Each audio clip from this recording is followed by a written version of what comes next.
Hello and welcome to day 8 already of Farm Kids Summer, and I thought today would be a good opportunity, as we are a week in, to have an update on the turkey chicks. So Harriet's got 2 there, we'll come back to those in a minute.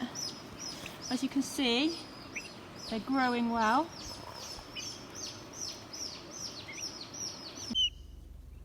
So if we have a little look at these turkey chicks now, I think in a week they've grown loads, and if you notice on the tips of their wings here, they're starting to get their grown up feathers already just after a week old.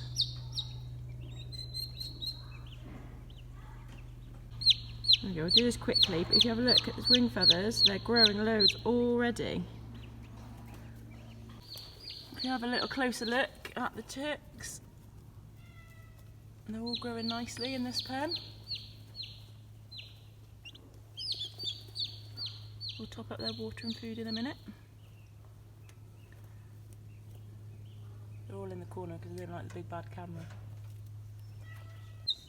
Now if you look in here, unfortunately you'll see that this pen is a little more empty than it was, and that's because unfortunately some of the chicks got poorly and didn't make it after a couple of days.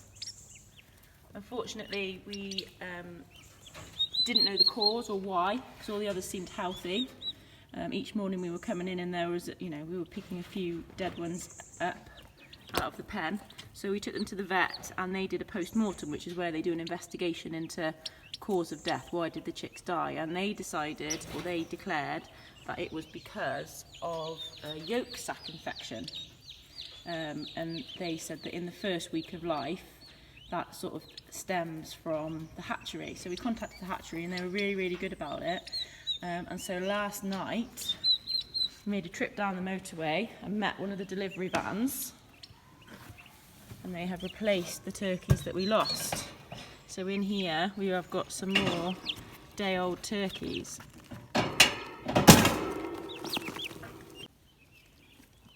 The vet said as a precaution to give all of the other remaining chicks some Hydrovit, which is like multivitamins, in their water, and also some antibiotics, a very specific dose of antibiotics for the infection that they had, and it's just a 3-day course in their water. Unlike large animals like the cows and the sheep, if we have to give them medicine, it's usually a drench down their throat or an injection. With poultry, it goes in their water. So we've done that for 3 days and these are all looking really healthy. We are going to do the same, not the antibiotics, but the multivitamins. We're going to do the same for the new chicks as well, and hopefully nipped it in the bud. Like I said, the hatchery really, really good. It's one of those things.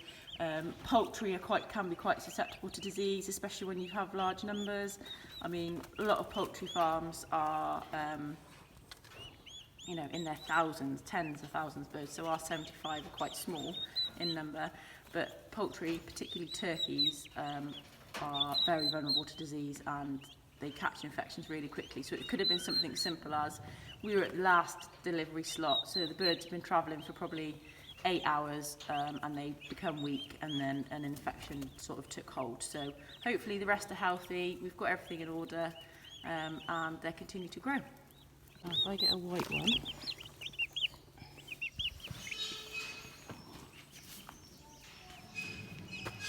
and put them on here. Can I put this one?